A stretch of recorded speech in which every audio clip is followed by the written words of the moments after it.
chairman and the RNC finance director get fired because of this? Is this something that is embarrassing enough to them that somebody has to get fired, or do they just pretend they sort of disavow the message but let the people who did it continue in their jobs? We'll see. I think that this is the kind of thing, this is sort of inside baseball enough that it could probably be ridden out.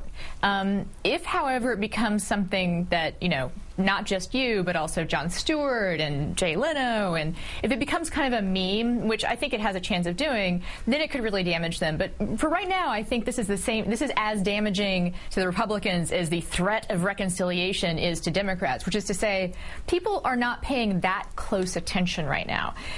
However, I think for the people that are paying attention, obviously, like, this doesn't look good. In terms of the anti-health reform robocalls that are going after Democrats, you heard my analysis of it. What incentive could there be? You assumed that I heard, but okay. I mean, you assume I was paying attention. I understand that most people don't. They wait for Jay Leno. I understand. But, you know, what incentive could there possibly be for Democrats to say, like, oh, Republicans, I'll take your advice on how to vote on health reform now because obviously this threat against me will go away if I change my vote? I mean, what's the thinking? That's insane. But I think what might be happening here, and I'm assuming one of the things is that the NRCC just has tons of money to throw away, clearly. And one thing they might be doing is measuring how effective this kind of call is.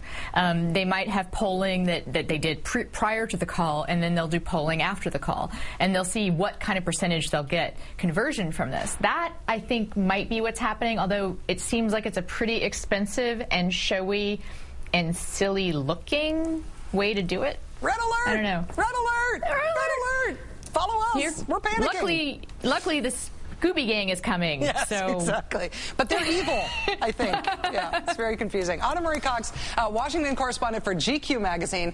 Congratulations on your new gig at GQ, and thanks for joining us. Hopefully, this is the last one I'll have while I'm still on the show. Yes, indeed. Just stay right there. All right. The thing that we talked about in the first class was how much of a commitment it would be. And it's a testimony to the people of Bossier Parish for all those that returned today saying that I'm willing to make that commitment. These folks, these guys, are volunteers in something called Project Exodus in Bossier Parish, Louisiana. The sheriff in Bossier Parish, Sheriff Larry Dean, put out a press release recently announcing the creation of this Operation Exodus group. It's now been reported by the Shreveport Times, and that local reporting has been picked up nationally by Zach Roth at Talking Points Memo. The Sheriff's Department there says that Operation Exodus is designed to build a local paramilitary force to deal with the threat of, you know, threats and stuff. In the words of the Shreveport Times, quote, the Bossier Parish Sheriff's Office is launching a program called Operation Exodus, a policing plan for an end-of-the-world scenario involving a mostly white group of ex-police volunteers and a .50 caliber machine gun inspired in part from the book of Exodus in the Bible. The .50 caliber machine gun is for real. It's mounted on something the sheriff's office calls the war wagon. I so wish we had a picture of the Bossier County Sheriff's war wagon with its .50 caliber mounted machine gun. We do not have a picture of that. We do have these awesome shots of this 1955 Chevy/monster truck thingy that is also called the war wagon, but I don't think that's what they're putting the gun on. I think it's a different war wagon. The way Operation Exodus is going in Bossier Parish is that the sheriff came up with this idea. He put out the press release, and then the sheriff proactively contacted people who lived in Bossier Parish, who he wanted to join this little militia. And the sheriff chose 200 people. 195 of the 200 are white men. The sheriff is providing these people with shotguns and with batons and with riot shields. The sheriff has already started training them, as you can see, in hand-to-hand combat. And then there's the war wagon with the .50 caliber machine gun. Sheriff Dean explains the need for this militia as follows. As evidenced by recent terror threats, it's apparent that homegrown terrorists are in our midst. With the easy accessibility of the internet, it is quite possible that these local and international terrorists can form a national or multiple location attack on our nation at any given moment. And no matter whether we are a direct target or not, fear and panic will still permeate our community. Control will have to be regained to ensure the safety of our residents. That's where Operation Exodus comes into play. See, the 195 white guys in town who were just given guns by the sheriff, they're supposed to reduce your fear. Same with the 50 caliber thingy on the war wagon thingy, reducing the fear. The Shreveport Times asked Sheriff Larry Dean if, beyond just naming his militia after the book of Exodus, he was also motivated by an expectation of the rapture by the end of days. Sheriff Dean declined to comment on that. Joining us now is Frank Schaeffer, author of Crazy for God and a blogger for the Huffington Post. Mr. Schaeffer, thanks very much for joining us tonight. I appreciate your time. My pleasure. Thanks for having me on, Rachel. Operation Exodus draws its name from the book of Exodus in the Bible. The sheriff explains that in his press release. What do you make of linking an effort like this to the Old Testament?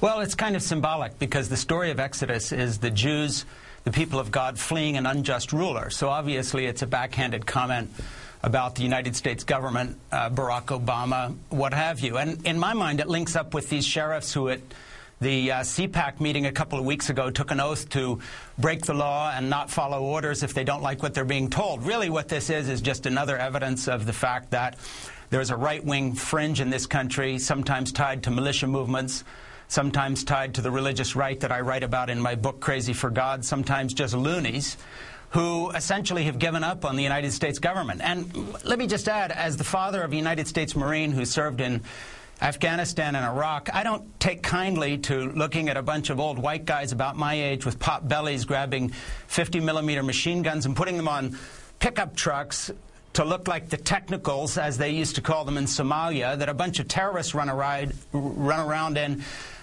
causing havoc. It certainly doesn't make me feel safer, but in terms of the biblical tie-in, it's very obvious. We have an unjust ruler in Washington.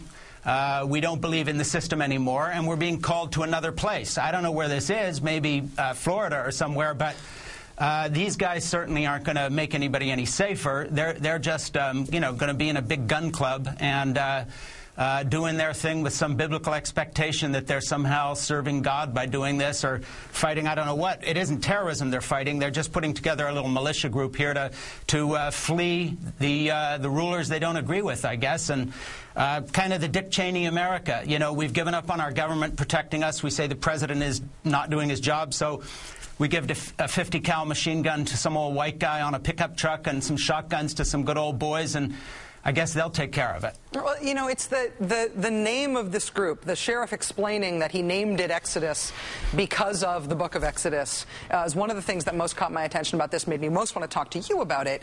But it's not just the name of this militia group. When you get into the details of it, it turns out that the sheriff is also planning to use church facilities in the event of the kind of emergency that he imagines that he'd have to call out this group. Do you think there is a broader effort to try to bring churches and the militia movement together, and have you ever seen that before?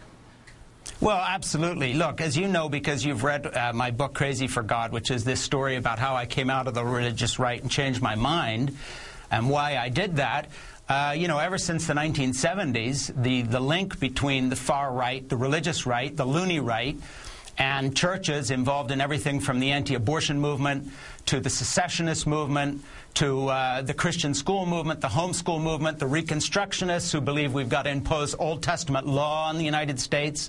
You know, it all ties in. Now, it's not some big nefarious plot. It's just a bunch of very like-minded people, usually ignorant people, semi-educated rubes a lot of the time, who, you know, think that somehow that if you load your basement full of ammunition and guns and read the Bible dawn to dusk and homeschool your kids and talk in big terms about, you know, Barack Obama having failed us or not making America safe, that somehow this is patriotism. Actually, it's not patriotism.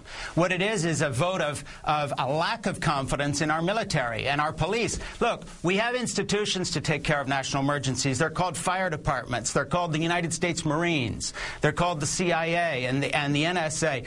These are the people who represent our elected government, whether we always like what they're doing or not.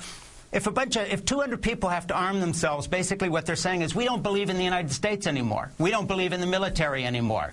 The guys up at Paris Island tonight who are sweating away in boot camp like my son did are wasting their time. We don't trust them to do their job.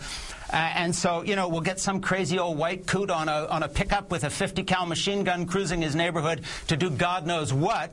But calling it Exodus is just simply another way of linking it to this Bible-based, Reconstructionist, crazy movement in our country that essentially has seeded from the Union within our own nation, as I talk about in my book.